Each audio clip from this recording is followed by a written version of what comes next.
우리는 이번 주에 전 세계 많은 사람들이 가슴 아픈 소식을 함께 나누며 큰 슬픔 가운데 잠긴 한 주를 보냈습니다. 바로 이스라엘과 하마스의 전쟁에 대한 소식으로 인한 것입니다. 현재 사망자는 3,500명이 넘게 발생했고요. 부상자도 10,000명이 훨씬 넘었다고 전해집니다. 특별히 또 가슴 아프게 다가왔던 이야기들은 이번 전쟁에 힘이 없는 어린아이들과 노인들의 피해가 극심했다는 것입니다. 그래서 더 많은 사람들이 이번 전쟁을 우리가 이 참혹한 현실 가운데 더 깊은 슬픔을 느끼는 한 주였던 것 같습니다. 물론 이 전쟁의 핵심은 영토에 대한 갈등으로 인한 것입니다.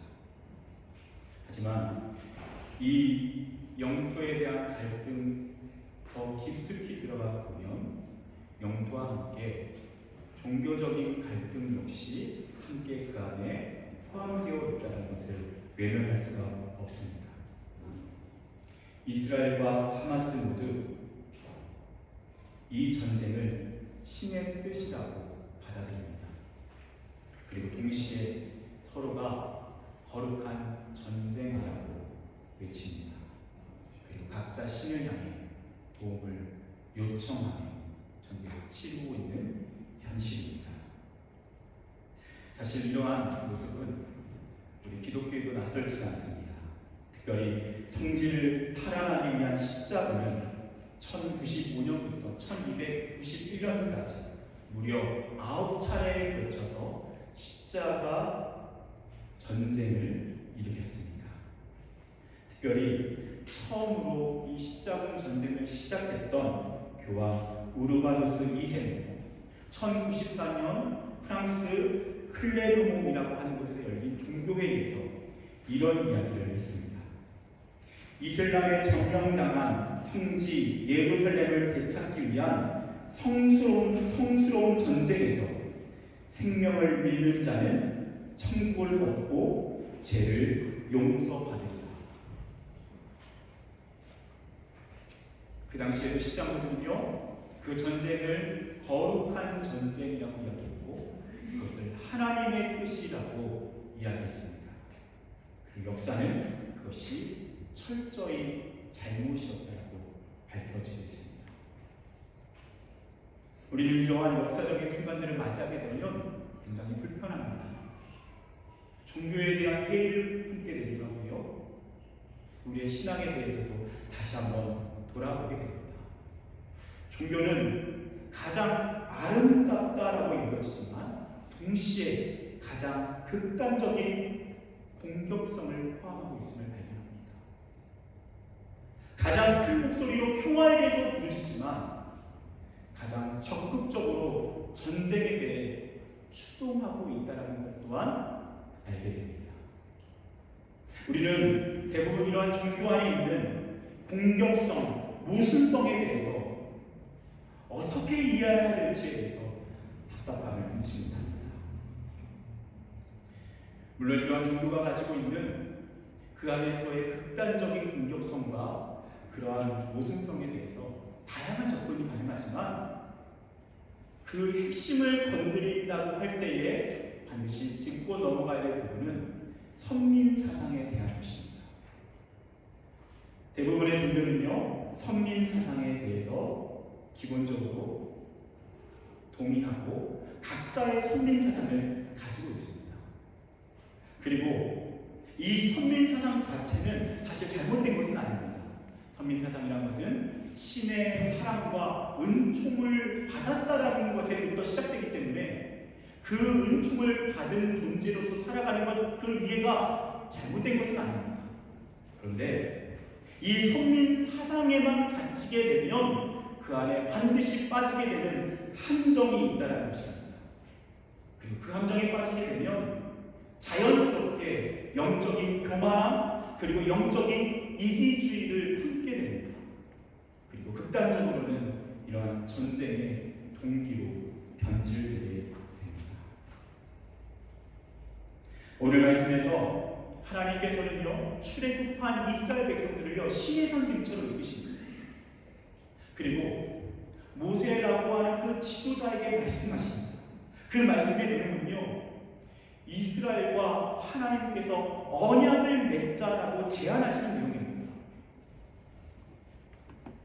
그리고 그 언약을 맺자라고 말씀하시면서 오늘 이 말씀의 내용에서는요 이스라엘 백성들이 가지게 되는 선민사상의 근거가 되는 구절이 등장합니다.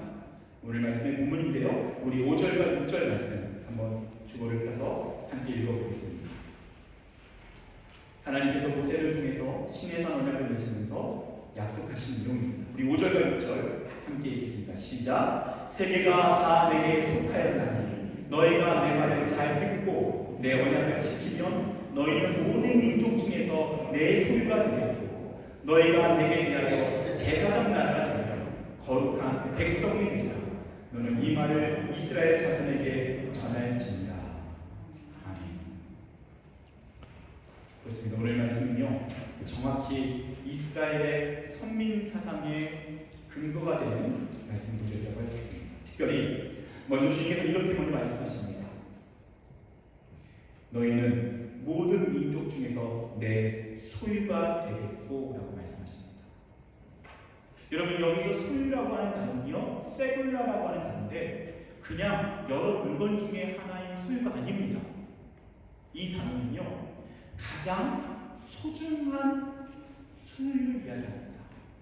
그래서 실제로 세번역 성경에서는요 이 소유를요 보물이라고 번역합니다. 하나님께서 이스라엘 백성들에게 너희가 내 말에 충성하고 언약을 지킨다면 너는 나의 보물이 될 것이다. 나에게 가장 소중한 보물과 같은 존재가 될 것이다 라고 약속하십니다. 그리고 이어서 이렇게 말씀하십니다.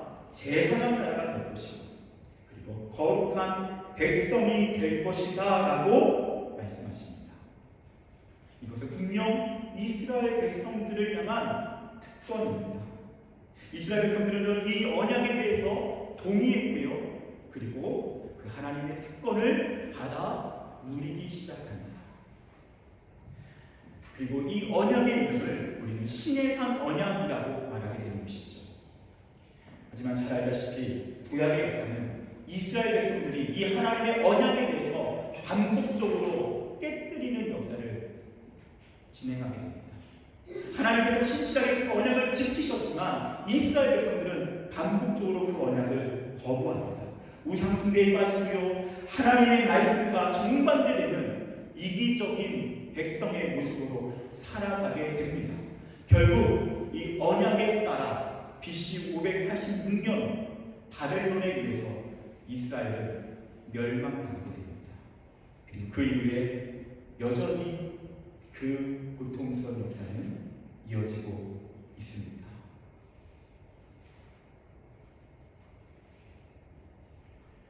여러분 우리가 오늘 이 말씀에서 주목해야 될 것은요 제사장 나라라고 하나님께서 주신 특권에 대해서 이스라엘 백성들이 놓치고 있었던 중요한 사실에 대한 것입니다. 여러분 우리는 제사장이라는 말을 들으면요 굉장히 존엄하게 느껴지고요 거룩하게 느껴지고 특별하게 느껴집니다. 맞습니다. 제사장은 바로 그런 자리입니다. 그래서 제사장은 기본적으로 지도자의 위치이고요 그 당시 종교 중심의 사회에서는요 지금보다 더 높은 지위를 획득하기도 했습니다. 제사장 나라라는 것은 바로 그러한 특권의 자리라는 것 분명합니다. 하지만 제사장이라고 하는 자리는요 동시에 또 다른 의미를 가지고 있습니다. 제사장이라는 히브리어는요 코헨이라고 하는 단어입니다. 이 코헨이라고 하는 단어는 쿤이라고 하는 단어로 또 파생된다는데 이 쿤이라고 하는 단어는 어떤 뜻을 가지고 있는가? 서 있는 사람, 섬기는 사람, 봉사하는 사람이라는 뜻을 가지고 있습니다. 그래서 실제로 이사야 61장 6절에서는 이렇게 말씀합니다. 오직 너희는 여호와의 제사장이라 일컬음을 받을 것이라. 사람들이 너희를 우리 하나님의 봉사자라 할 것이며 라고 되어 있습니다. 무슨 말씀이죠? 제사장은요, 봉사자라는 것입니다. 제사장은 특권인 동시에 하나님께서 맡기신 봉사의 사명을 감당해야 하는 섬김의 자리라는 것입니다. 이스라엘 백성들은 그것을 놓치고 있었던 것입니다. 제사장 나라라는 것은 특권입니다. 영광입니다. 축복입니다. 동시에 제사장은요, 사명이고요, 봉사하는 자리고 섬기는 자리입니다. 자신을 낮추고 상대방을 위해서 기꺼이 헌신하는 자리입니다. 이 사실을 묻히게 되자 이스라엘 백성은 영적인 교만함에 빠졌고 영적인 이기주의에 빠지게 되었다는 것이 성경이 드러내고 있는 사실입니다. 결국 이스라엘 백성에게 주어졌던 하나님의 백성이라고 하는 그 놀라운 특권은요, 이스라엘만이 아니라 예수 그리스도를 통해서 전 세계로 확대되게 됩니다. 그래서 이 예수 그리스도를 믿는 자들에게는요, 하나님의 백성이 되는, 이스라엘 백성이 누렸던 특권을 그대로 이어받게 되는 그 하나님의 복을 누리게 되는 것입니다. 여러분, 이것은요, 갑자기 등장한 변개된 이야기가 아니라 창세기 12장 3절에 아브라함에게 약속하셨던 하나님의 약속입니다. 땅의 모든 족속이 너로 말미암아 복을 얻을 것이라. 하나님께서는 아브라함을 먼저 부르시고 그를 통해서 이스라엘이라고 하는 나라를 세우실 때까지, 그리고 그 이후 때까지 그분께서 꿈꾸셨던 계획은 아브라함과 이스라엘과 그 민족을 통해서 그들이 먼저 하나님의 복을 누리게 하시고 그들을 복의 통로 삼아서 하나님의 복을 흘려보내게 하시는 것입니다. 그것이 하나님의 의도였습니다. 하나님이 그렇기 때문에 그들을 제사장으로 세우신 것입니다. 제사장이라고 하는 특권은 바로 그 사명을 위한 것이었습니다. 하나님이 주신 복은 그 복을 흘려보내는 통로로서 의미가 있었던 것입니다. 그래서 로마서 11장 30절 이렇게 말씀합니다. 너희가 전에는 하나님께 순종하지 아니하더니 이스라엘이 순종하지 아니함으로 이제 긍휼을 입었는지라. 이스라엘 백성의 불순종이 그들이 누렸던 하나님의 백성으로서의 특권을 상실한 채, 물론 나중에 하나님이 다시 회복시키겠다고 말씀하시지만 당장은 상실한 채 그 모든 특권이 열방을 통하여, 예수 그리스도 아브라함의 자손인 예수 그리스도를 통하여 열방 가운데 그 특권이 동시에 주어지게 되었다는 것입니다. 그래서 베드로전서 2장 9절 10절에서는요, 교회를 향해, 성도들을 향해 이렇게 말씀합니다. 너희는 택하신 족속이요 왕같은 제사장들이요 거룩한 나라요 그의 소유가 된 백성이니 너희가 전에는 백성이 아니더니 이제는 하나님의 백성이요 전에는 긍휼을 얻지 못하였더니 이제는 긍휼을 얻은 자라. 이런 이 말씀이 무엇을 이야기해 줍니까? 오늘 시내산 언약 가운데 주어진 특권이 아브라함의 자손 예수 그리스도를 통해서 열방 가운데 예수를 믿는 모든 백성들 가운데 동일하게 주어졌다는 것입니다. 그래서 그 예수를 믿는 자는요, 그 놀라운 복을 누리며 하나님의 백성이 되고 제사장으로서 살아가게 되었다는 것입니다. 여러분, 이 시간에 저를 따라서 이렇게 가슴에 손을 얹고 함께 고백해 봤으면 좋겠습니다. 나는 하나님의 백성입니다. 나는 하나님이 세우신 제사장입니다. 여러분, 그렇습니다. 이제는 우리가 예수 그리스도로 말미암아 오늘날 어떤 민족 혈통에 의해서 선민으로 갇힌 것이 아니라 예수를 믿는 누구나, 그 사람이 이방인이든 피부 색깔이 다르든 많이 벌었던 많이 못 배웠던 많이 가졌던 많이 못 가졌던 상관없이 예수를 믿는 누구에게나 하나님의 백성, 하나님의 자녀가 되는 권세를 주신 줄 믿습니다. 그리고 그 은총으로 말미암아 우리 한 사람 한 사람을 제사장으로 세워주신 줄 믿습니다. 이것이 하나님 우리에게 약속하시는 분명한 진실입니다. 성경은 우리가 제사장으로서 따라야 할 모범을 정확히 제시해주고 있습니다. 그분은 누구십니까? 히브리서 5장 5절에 또한 이와 같이 그리스도께서 대제사장 되심도 스스로 영광을 취하심이 아니라.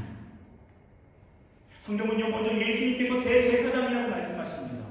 우리가 본받아야 할 제사장, 그분은 어떤 분이십니까? 대제사장이 되셨지만 스스로 영광을 취하지 않으셨습니다. 그분은 자신을 높이거나 드러내거나 선민사상에 갇혀서 교만하거나 이기적인 모습으로 살아가지 않으셨습니다. 마태복음 20장 28절 그분이 이렇게 말씀하셨습니다. 인자가 온 것은 섬김을 받으려 함이 아니라 도리어 섬기려 하고 자기 목숨을 많은 사람의 대속물로 주려 함입니다. 그분이 먼저 어떻게 제사장으로 살아야 되는지를 알려주셨습니다. 제사장은 섬김을 받는 자리가 아니다. 섬기는 것이다. 그리고 그분은 심지어 섬김을 넘어 자신의 생명까지 내어주는 그런 삶을 사셨던 것입니다.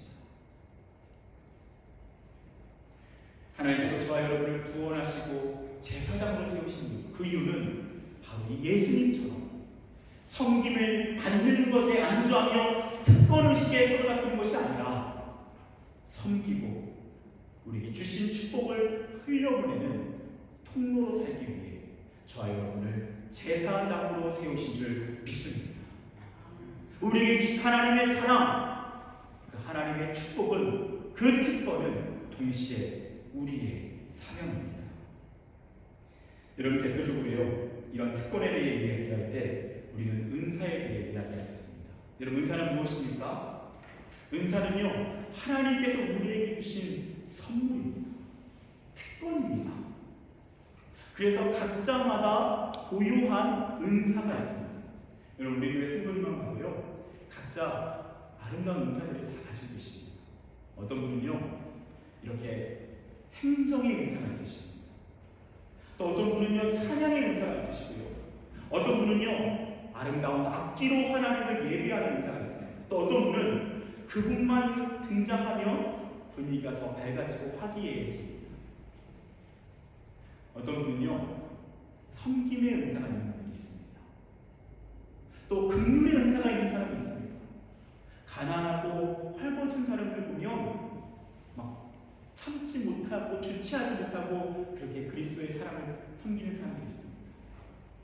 하나님 주신 은사입니다. 여러분, 그 은사도 하나님 주신 특권인데요. 여러분 아십니까? 그 은사도요 우리의 사명입니다.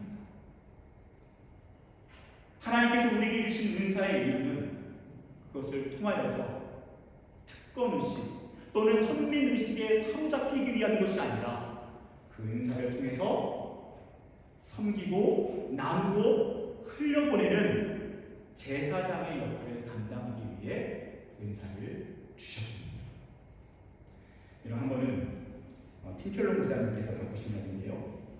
팀켈러 목사님이라고 하신 분은 지금은 얼마 전에 고인이 되셨지만 최근에 가장 많은 목회자들에게 존경을 받는 그런 미국의 목사님이십니다. 참 목회를 잘하셨고 참 그리스도를 닮은 모습으로 신실하게 목회를 감당하셨던 목사님이십니다. 이분이 젊은 시절에 웨스트 오크 전도교회라는 곳에 부임을 하게 되셨습니다. 처음으로 담임 목사를 이제 시작하게 된 그 자리에서 첫째 날 한 성도가 찾아왔습니다. 그리고 그 성도가 다짜고짜 교회의 문제점에 대해서 이야기하기 시작했습니다. 우리 교회의 문제점은 전도를 하지 않는다는 것입니다. 교회 밖을 보십시오. 이렇게 아직도 예수를 모르는 사람들이 많은데 우리 교회는 전도를 하지 않습니다. 그렇게 한탄을 나누다가 돌아가셨습니다. 다음 날이 되셨습니다. 또 다른 성도가 보니 우리 교회의 문제점은 가난한 자를 약자들을 주변에 돌보지 않는다는 것입니다. 교회가 구제 사역을 하지 않습니다. 이렇게 한탄을 나누어 들어갔습니다. 셋째 날이 됐습니다. 또 다른 성도가 왔습니다.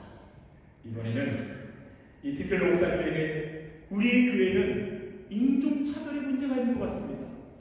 왜냐? 우리 주는 교회에 다양한 인종들이 있는데 우리 교회에 다니는 인종들은 획일화되어 있습니다.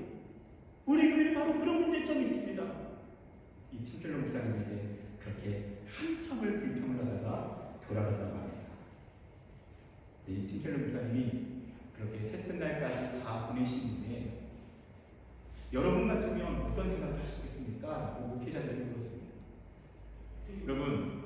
여러분 같으면 그 티켈로 목사님이었다면 어떠셨을 것 같아요? 참 마음이 이렇게 착잡하거나 얼마나 답답했을까 그런 생각도 해볼 수 있겠죠. 근데 이어서 이 티켈로 목사님이 이런 이야기를 하십니다. 그분들이 다 떠나고 나서 그런 생각을 했다는 것입니다. 이분들의 은사가 다 다르다. 각자 은사가 달라서 다르게 보고 있구나. 이 은사를 잘 활용하면 교회가 아름답게 조화를 이룰 수 있겠다. 여러분 실제로 그렇습니다. 어떤 사람이요, 어떤 교회를 바라볼 때 전도에 대한 마음에 걸림이 있습니까? 전도에 대한 예민함이 있습니까? 여러분 그거 은사입니다.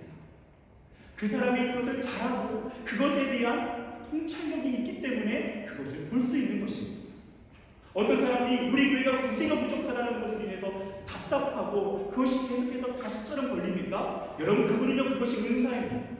구제에 대한 은사가 있기 때문입니다. 여러분 어떤 분이 우리 교회에서 예배를 드리는데 찬양이 좀 아쉽다. 만약에 그렇게 느끼신다면요 그분은 분명히 찬양에 대한 은사가 있는 것입니다. 또 어떤 분은 예배를 드리다가 지나치게 음향에 문제가 있는데 왜 이렇게 음향이 아쉽지? 만약에 그런 분이 있다면 그분은 바로 그러한 음향에 관련된 은사를 가지고 있는 분이기 때문에 예민함을 가지고 계신 것입니다. 여러분 묻고 싶습니다. 여러분 이 자리에 예배를 드리실 때에 또는 여러분이 삶을 살아가실 때에 교회 안에서, 세상에서, 직장에서, 학교에서 여러분 무엇 때문에 예민하십니까? 각자 예민함이 있죠. 여러분 그것이 여러분의 은사입니다. 여러분이 가지고 있는 그 예민함은 여러분의 은사이고 여러분의 특권입니다. 그래서 여러분은요 그 특권을 하나님이 주신 은사로 깨닫고 그 다음에 어떻게 해야 되죠? 그것을 가지고 그만큼 못하는 사람에게 다가가서 그것을 가지고 공격하는 것이 아니라 그것이 나의 은사임을 깨닫고 그 특권을 사명으로 섬기면 되는 것입니다. 여러분이 가지고 있는 그 예민한 만큼 다른 사람은 예민할 수가 없습니다. 왜냐? 여러분은 그것이 은사이기 때문입니다. 그 은사를 가지고 하면 어떻게 하면 된다고요? 하나님이 내게 주신 특권이 동시에 사명임을 깨닫고 감사하며 그 부분을 위해서 섬기면 된다는 것입니다.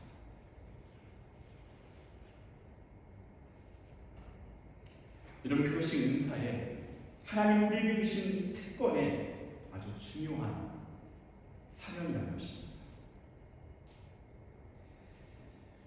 여러분 각자가 가지고 있는 은사에 대해서 한번 생각해 보십시오. 여러분은 어떠한 은사를 가지고 계십니까? 그 은사를 활용해서 제사장으로서 사명감을 가지고 섬긴다면 하나님께서는 그러한 여러분 한 사람 한 사람을 통해서 영광을 받아주실 줄 믿습니다. 이런 말씀을 정리하면서요 오늘 이 말씀을 어떻게 실제적으로 적용할 수 있을지 여러분과 함께 마지막으로 나누고 마무리하겠습니다. 여러분 어떻게 오늘 이 말씀을 제사장으로서의 특권을 사명이 되게 할 수 있는가? 여러분 먼저 제사장이 어떤 사람인지를 분명히 기억하십시오. 제사장은 하나님과 사람을 연결해 주는 사람입니다. 그래서 먼저 제사장은요 하나님의 마음을 품고 하나님의 뜻을 백성에게 전했던 사람입니다. 또 반대로 백성들의 마음을 대변해서 하나님께로 인도했던 사람이 제사장입니다. 그런데 이 제사장이요 다양한 역할을 감당했는데 물론 제사를 진행하고 또 그에게 맡겨진 종교적인 역할도 했지만 가장 기본이 되는 역할이 무엇인지 아십니까? 그것은 백성을 위한 중보 기도였습니다. 그에게 맡겨진 영혼들을 위한 중보 기도였습니다.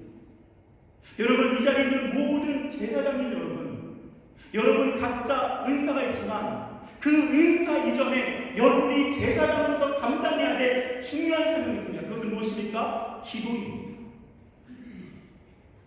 먼저 우리가 중보로 기도하는 것입니다. 나만을 위한 기도가 아니라 나에게 맡겨진 영혼들, 그리고 오늘 이곳에 우리 교회와 이 땅과 세계 열방의 문제를 가지고 기도하는 것입니다. 그것이 제사장으로서 당장 우리가 실현할 수 있는 중요한 사명이었습니다. 여러분, 혹시 내가 제사장으로서 지금 사명을 잘 감당하고 있는지 여러분 궁금하십니까? 그러면 아주 중요한 한 가지 기준이 있습니다. 그것은 여러분이 무엇을 위해서 기도하고 있는지 보면 알 수 있습니다. 우리의 기도 제목을 보면 확인할 수 있습니다. 만약에 우리의 기도 제목이 나와 내 가족을 위한 기도에 갇혀 있다면 그것은 제사장으로서의 삶을 어쩌면 감당하지 못하고 있다는 증거일 수 있습니다.